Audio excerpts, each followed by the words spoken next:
오늘 설교의 제목은 이런 말로 서로를 위로하라입니다. 과거 기독교에서 가장 중요한 기념일이 무엇인지 아십니까? 그것은 바로 부활절입니다. 부활절에 우리는 예수님이 부활하신 것을 기념합니다. 죽음에 대한 그리스도의 승리를 또한 기뻐합니다. 왜냐하면 교회는 그리스도의 부활이 자신들의 부활을 보증한다. 예수님이 부활하셨기 때문에 우리도 부활하실 것이다 라고 믿기 때문입니다. 예수님께서 부활하셨으니 우리도 부활할 것입니다. 예를 들어 볼까요? 부모님이 돌아가면 자녀들은 상실감이 큽니다. 슬픔이 크죠. 그러나 믿는 자들은 부모님이 부활하실 것, 그리고 부활한 부모님과 다시 만날 것이라는 소망이 있습니다. 믿는 자도 자기 죽음이 임박해오면 두려움을 느낍니다. 그러나 부활에 대한 믿음을 붙잡고 죽음 앞에서 믿는 자들은 용기를 낼 수 있습니다. 그렇게 그리스도의 부활은 흔들리지 않는 소망을 선물로 줍니다. 그런데 오늘날 와서 기독교의 중요한 기념일, 가장 큰 기념일이 달라졌습니다. 오늘날 기독교의 가장 큰 기념일은 성탄절입니다. 성탄절은 기쁨이 넘치고 성탄절을 생각하면 마음이 두근거립니다. 이날 그리스도께서 사람의 몸을 입으시고 이 땅에 오신 것을 기념합니다. 임마누엘의 날입니다. 바로 누구도 만날 수 없고 볼 수 없었던 하나님이 이 땅 가운데 눈에 보이는 하나님으로 오신 날입니다. 성탄절이 중요하지 않다는 것이 아닙니다. 여러분 아시죠? 그러나 여기 한 가지 우리가 생각해 볼 만한 것이 있습니다. 성탄절이 기독교에서 가장 큰 기념일이 되었다라는 것이 우리에게 시사하는 것이 있습니다. 성탄절이 부활절보다 너무 커져버렸다는 겁니다. 교회는 예수님이 오신 것을 대단히 기뻐합니다. 그러나 그에 비해서 부활에 대해서는 생각이 줄어들었습니다. 예수님께서 이 땅에 오신 것을 기뻐하지만 정작 예수님이 왜 이 땅에 오셨는가에 대한 생각을 하지 않게 된 겁니다. 성탄절과 부활절을 교회가 어떻게 준비하는지 생각해 보면 우리가 이 절기를 어떻게 생각하는지도 드러납니다. 성탄절은 교회들이 어떻게 준비할까요? 적어도 한두 달 전에, 그죠? 우리 기존에 있던 교회 보면 부활절 칸타타를 성가대가 2달 전부터 준비를 합니다. 주일학교에서는 부활절에 발표회를 준비하기 위해서 아이들과 함께 연극도 준비하고, 중고등학생들은 중창을 준비하고, 그죠? 함께 연습합니다. 모두가 축제를 준비합니다. 그러면 부활절은 어떨까요? 사실 부활절은 준비가 별로 없습니다. 부활절을 위한 축제는 없다고 봐도 무방합니다. 부활절 당일날 목사님이 부활절에 대한 설교를 하고 달걀을 삶아가지고 함께 교인들과 나누는 것으로 끝이 납니다. 교회들마다 부활절 축제가 있기도 합니다. 그런데 사실 그것은 전도 축제지 부활을 기념하는 축제는 아닌 경우가 많습니다. 왜 그럴까요? 부활에 관한 관심이 왜 줄어들었을까요? 그것은 그리스도의 부활이 우리와 너무 멀게 느껴지기 때문입니다. 부활 대신에 우리는 삶을 좋아합니다. 부활이 있으려면 뭐가 전제돼야 되죠? 죽음이 전제돼야 됩니다. 우리는 죽음보다는 삶을 좋아합니다. 살아있기를 원합니다. 아니, 살아있기만 원하는 것이 아니고 우리는 사실은 안 죽는 것처럼, 영원히 살 것처럼 살아가고 있습니다. 간혹 우리는 남들이 죽는 것을 봅니다. 그래서 누군가 죽는다라는 것은 알고 있습니다. 그리고 반드시 사람은 죽게 된다는 것도 압니다. 그러나 그것이 내가 죽을 것이다 라는 감정이 요동치는 것과는 전혀 다릅니다. 우리는 언젠가 나도 죽을 텐데 그렇다면 나는 어떻게 살아야 될까라고 진지하게 고민하지는 않습니다. 그러나 죽음에 관한 생각이 없이는 사실 인생을 진지하게 대할 수 없고 인생을 진지하게 바라볼 수도 없습니다. 산업 문명이 발달하면서 모든 것이 기계화되어 갑니다. 그 속에서 우리는 기계처럼 쳇바퀴 돌듯이 하루하루를 살아갑니다. 내 죽음을 진지하게 생각해 볼 시간이 없습니다. 우리 중에 누가 그렇게 죽음에 대해서 고민하고 진지하게 우리의 삶을 돌아보겠습니까? 고대 그리스에서는 철학자들이 많이 나왔습니다. 그들은 삶과 죽음에 대해서 대단히 많은 고민과 사유를 했습니다. 그럴 수 있었던 이유가 뭔지 아십니까? 그 시절에는 이른 노예가 있습니다. 그러니까 철학자들은 뭐만 하면 됩니까? 삶에 대한 고민만 하면 됐습니다. 생각할 시간이 많았죠. 그러나 바쁜 일상을 사는 우리들은 어떨까요? 지금 무엇으로 살까? 무엇을 먹을까? 어디로 여행 갈까? 우리의 머릿속에는 온통 삶에 대한 생각뿐입니다. 죽음은 우리의 마음을 움직이지 못합니다. 죽음은 인생의 끝일 뿐 우리와는 사실 상관이 별로 없습니다. 그러다 보니까 우리에겐 누가 중요할까요? 우리의 삶에 다가오신 예수님만 중요합니다. 탄생하신 예수님, 우리에게 오셔서 우리에게 기쁨을 주고 위로를 줄 예수님만 생각합니다. 부활하신 주님은 우리에게 그다지 중요하지 않은 것 같습니다. 왜일까요? 우리가 죽음을, 부활을 생각하지 않기 때문입니다. 예수님은 내가 살아있는 동안 나에게 오셔서 나를 위로하고 나를 격려하고 나와 함께 계시는 주님일 뿐입니다. 살아있는 우리에게 고통이란 죽음에 대한 고통이 아닙니다. 여러분, 죽음이 두려워서 고통스러워하는 분은 이 자리에 없을 겁니다. 우리가 느끼는 고통은 살면서 만나는 어려움들입니다. 외롭고 슬프고 아프고 절망하고 이럴 때마다 우리는 예수님을 부릅니다. 그리고 예수님에게 도움을 요청합니다. 예수님은 우리가 이 세상을 살 때 우리에게 도움을 줄 분으로 필요할 뿐이죠. 그죠? 우리가 바라는 것은 이 세상뿐입니다. 그리스도의 부활은 우리에게 아무런 의미와 소용이 없는 것입니다. 그런데 사실 보면 우리가 죽음에 대해서 생각하지 않는 것은 어쩌면 당연한 일일지도 모릅니다. 과거에는 전쟁과 기근, 질병으로 죽음이 늘 옆에 있었습니다. 저희 아버지가 하는 말이 그때는 집집마다 안 죽은 자녀들이 하나 둘씩 안 죽은 집이 없답니다. 자녀들도 많이 있을 때였지만. 그죠?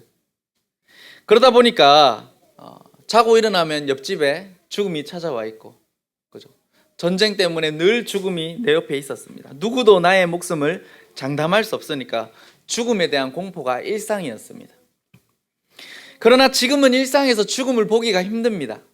장례식장이나 병원을 제외하고는 온 세상이 삶으로 지배되어 있지 죽음으로 지배되어 있지 않습니다. 과거에 비하면 병에 걸릴 확률도 낮습니다. 자연재해도 적습니다. 전쟁이 일어나서 죽음이 침범해 올 확률도 극단적으로 적습니다. 그러니까 우리가 어떻게 죽음을 염려하며 살겠습니까? 어떻게 살까를 고민하는 겁니다. 오로지 우리의 삶은 얼마나 건강하게, 오래, 행복하게 잘 살까? 그죠? 어떻게 젊게 살까에 온통 집중하고 있습니다. 그래서 요즘에는 나이를 묻는 게 실례입니다. 옛날에는 어르신 연세가 어떻게 되십니까? 이렇게 물어봤는데, 그죠? 요즘에는 어르신들도 어르신 이러면 싫어합니다. 나이를 묻는 게 실례가 되었고, 나이를 먹는 것을 터부시하는 사회가 되었습니다. 그러면서 우리는 자연스럽게 부활과 멀어지고 있는 겁니다. 그런데 여러분, 그래서 어떻게 됐을까요? 부활에서 멀어진 결과가 뭘까요? 부활에서 멀어져서 우리는 사실 너무 소중한 것을 잃어버렸습니다. 우리는 진정한 소망을 잃어버렸습니다. 현세를 위해서 예수님을 찾다 보니까 오히려 진정한 소망이 되시는 예수님을 잃어버리고 말았습니다. 우리의 소망은 현세에 국한되어 있습니다. 무슨 말일까요? 우리가 소망을 두는 것이 이 세상에만 있다는 겁니다.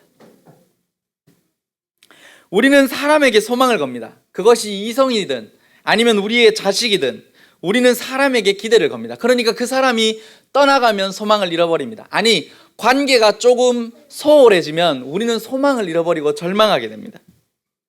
그리고 또 우리는 돈에 소망을 겁니다. 자본주의의 소망은 돈에 있습니다. 그러다 보니까 돈이 모든 것을 가져다 줍니다. 그러니까 그 기쁨도 잠시입니다.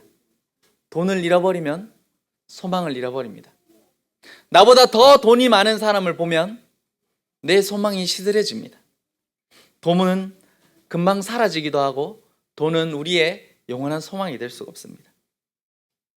만약에 진짜 돈이 영원한 소망이면 돈이 많은 사람들은 다 행복하게 살아야 될 거 아닙니까? 그죠? 우리는 그렇지 않다는 걸 자주 발견합니다. 그리고 우리가 소망하는 모든 것이 사라지는 이유가 또 있습니다. 그것이 무엇인지 압니까? 바로 죽음이 다가오기 때문입니다. 죽음이 오면 우리가 소망하는 어떤 것도 우리에게 소망이 될 수 없다는 것을 그제서야 우리는 느끼게 됩니다. 사람에게 소망을 두면 그 사람이 죽음으로 떠나가든지 나에게 죽음이 와서 그 사람을 떠나갈 때 우리는 소망하는 것을 잃게 됩니다. 손에 쥐고 있는 무엇이든지 죽음이 그 모든 것을 빼앗아갑니다. 아니, 이렇게 말하는 게 옳을지도 모르겠습니다. 죽음이 이 세상에서 우리를 데려가 버릴 겁니다. 그래서 전도서를 쓴 솔로몬은 인생의 끝에서 세상의 모든 것이 헛되다라고 이야기합니다. 헛되고 헛됩니다. 그 이유는 모든 것의 끝에 죽음이 오기 때문입니다. 우리가 살아갈 수 있는 원동력은 현세에 있지 않습니다. 여러분, 그것은 죽음 너머에 있습니다. 여러분들이 정말로 소망을 두어야 되는 것은 죽음 너머에 있습니다. 사랑하는 성도 여러분, 죽음 너머를 보십시오. 죽음 너머를 볼 때 우리는 오히려 현세를 진실로 살게 됩니다. 아이러니 같이 들리지만 죽음을 생각하고 직시할 때 여러분은 인생을 그때야 비로소 제대로 살 수 있습니다. 왜냐하면 죽음 너머에 영원이 있기 때문입니다. 부활은 바로 그 영원의 세계의 시작입니다. 여러분이 부활과 영원을 바라보고 살면 지금 이때부터 그것을 믿고 사는 그 순간부터 여러분은 영원의 삶을 시작하는 겁니다. 부활하여 영원히 살 것을 소망하면 지금 우리가 집착하는 것을 놓을 수 있습니다. 집착은 현세를 살고자 하는 욕망에서 나오기 때문입니다. 사람에게 집착하고 물질에게 집착하고 생명에 집착합니다. 왜 그럴까요? 살고 싶어서 그렇습니다. 이 세상에서 영원히 살고 싶으니까 우리는 집착합니다. 덧없는 세상에서 영원히 살고 싶은 것이 여러분 얼마나 어리석은 일입니까? 세상에 있는 것에 집착하면 우리의 인생은 불행해집니다. 나도 불행해지고 내가 집착하는 그 대상도 불행해질 수밖에 없습니다. 영원을 바라보는 자들은 소망으로 자유롭게 됩니다. 요즘 불교에 유행하는 문구가 있습니다. 이 또한 지나가리라. 누가 유행시켰을까요? 뉴진 스님이라는 분이, 여러분 아십니까? 권사님 아들인데 머리 깎고 불교 행사에 가시는 디제잉 하신 뉴진 스님이라는 분이 이 또한 지나가리라 노래를 불러서 유행시키고 있습니다. 모든 것이 다 지나가니까 덧없다라는 겁니다. 그죠? 지금 괴로운데 이 괴로운 감정도 지나가니까 아무것도 아니다. 지금 행복한데 이 행복한 감정도 지나가니까 아무것도 아니다. 그죠? 대단히 좋은 말 같죠, 그죠? 그러나 나조차도 사라질 거라는 허무주의입니다. 사실 불교는. 그러나 우리 기독교야말로 이 또한 지나가리라 라고 진실되게 말할 수 있는 종교입니다. 그런데 불교와 그 말을 외치는 의미가 다릅니다. 뭘까요? 세상이 덧없는 이유는 아무 의미가 없기 때문이 아닙니다. 세상이 덧없는 이유가 뭡니까? 영원이 있기 때문입니다. 정말 가치 있는 것, 진짜가 다가오고 있기 때문에 이 세상이 이 또한 지나가리라 라고 말할 수 있는 겁니다. 가진 물질도 반대로 내가 가진 아픔도 지나가는 것을 믿습니다. 왜요? 더 행복하고 더 진실되고 더 바라는 것이 다가오고 있기 때문입니다. 그러니까 이 세상에 집착할 필요가 없는 것입니다. 또한 믿는 자는 모든 것을 이깁니다. 피하고 싶은 슬픔도 아픔도 영원에 비하면 없는 것, 그저 순간 지나가는 것에 불과하기 때문입니다. 비록 힘들고 어렵지만 믿는 자는 그 슬픔과 아픔을 이겨낼 수 있습니다. 비록 지금 힘들지만 후에 누릴 영원이 있으니 견딜 수 있다. 이것이 바로 기독교의 믿음입니다. 그러면 영원을 누릴 그 부활의 때가 도대체 언제일까요? 바로 예수님이 다시 오시는 날입니다. 그래서 바울의 시대부터 기독교인들은 예수님 다시 오실 날을 기다린 겁니다. 오늘 말씀과 같이 예수 그리스도께서 강림하신 날 잠든 자들이 일어날 겁니다. 바울이 굳이 죽은 사람들을 잠들었다라고 부른 이유는 산 사람이 자다가 일어난 것처럼 죽었다가 다시 부활할 것이기 때문입니다. 그러므로 죽음은 끝이 아닙니다. 죽음은 잠이 든 것뿐입니다. 오늘 본문을 보면 그리스도는 세상 모두가 보는 가운데 다시 온다고 했습니다. 여러분, 신천지나 한국교회에 이단들이 많습니다. 맞죠? 이단들이 재림주, 내가 예수다, 내가 구원자다 라고 외칩니다. 그러나 그들의 모습을 보면 세상 모든 사람들이 보는 가운데 세상에 오지 않았습니다. 굳이 한국에, 어느 한 지역에, 어느 교회에 와서 앉아있지 않습니까? 재림주가 왔는데도 부활이 일어나지 않습니다. 그런데도 그들은 그가 재림주라고 믿고 있습니다. 그러나 우리 주 예수 그리스도께서는 우리가 오늘 읽은 말씀에 호령과 천사장의 소리와 하나님의 나팔 소리로 친히 하늘에서 강림하실 것이다 라고 말합니다. 천사장의 소리와 하나님의 나팔 소리가 세상 천지를 울릴 것입니다. 우리 오늘 찬양한 것처럼 하나님의 나팔 소리가 천지를 진동할 겁니다.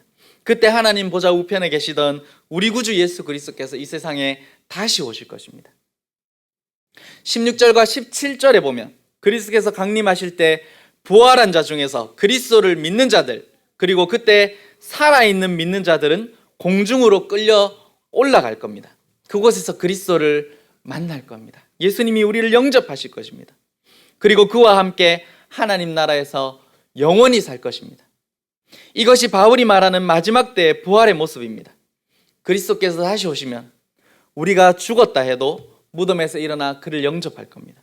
그와 함께 영원히 살 것입니다. 여러분, 여기에 소망을 두십시오. 그날이 언제인지 모릅니다. 그날이 왔을 때 우리 중에 누군가는 죽었을 수도 있고 살아있는 자들도 있을 수 있습니다. 그런데 감사한 건 무엇입니까? 그날에 우리는 다시 만날 것입니다. 하나님과 함께 믿음의 선조들과 함께 부활을 기념하던 모든 자들이 그날에 일어날 것입니다. 교회의 믿음의 핵심, 그리스도의 재림과 부활에 관한 신앙이 바로 이것입니다. 사랑하는 성도 여러분, 오늘 설교를 들으면서 이상한 점이 하나 있습니다. 오늘 설교의 제목이 뭐죠? 이런 말로 서로 위로하라. 그러나 오늘 설교 말씀을 하면서 위로에 관한 말씀은 하나도 하지 않았습니다. 그러나 사실 위로를 말하기 위해서 부활을 이야기하고 있습니다. 성도 여러분, 우리는 서로 어떤 말로 위로를 주고받습니까? 우리가 하고자 하는 위로의 말, 우리가 듣고자 하는 위로의 말, 그것이 우리의 신앙을 드러냅니다. 왜 그럴까요? 우리는 우리가 진정으로 소망을 두고 있는 그것에서 위로를 찾기 때문입니다. 어렵고 힘들 때 우리의 고개가, 우리의 눈이 세상에만 고정되어 있으면 예수님이 다시 오십니다 라는 말이 위로의 말로 들리지 않을 겁니다. 예수님이 다시 오시면 우리는 부활하여서 영원히 살게 될 것입니다. 우리가 이것을 진심으로 믿는다면 이 세상에서 힘든 일들을 견딜 힘을 얻을 수가 있습니다.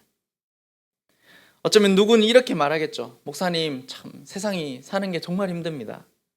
예수님 다시 오신다는 말을 들어도 별로 위로가 안 됩니다 라고 말할 겁니다. 그 말이 맞을 수도 있습니다. 왜냐하면 가끔은 진리를 듣고 싶지 않을 만큼 힘들 때도 있기 때문입니다. 그런데 예수님이 오십니다 라는 말보다 우리는 세상에서의 말을 듣고 싶어 할지도 모릅니다. 어쩌면 우리는 너무 힘들어서 다시 세상으로 돌아가고 있는 걸지도 모릅니다. 사람의 말로 위로를 얻고 싶고 그저 지금 잠시 나를 위로해주는 세상의 물질이나 사람에게 의존하고 싶을지도 모릅니다. 우리가 정말 지고 싶은 것은 세상에 있기 때문입니다. 그러나 여러분, 세상의 위로는 길지 않습니다. 우리에게 진정한 위로가 될 수 없습니다.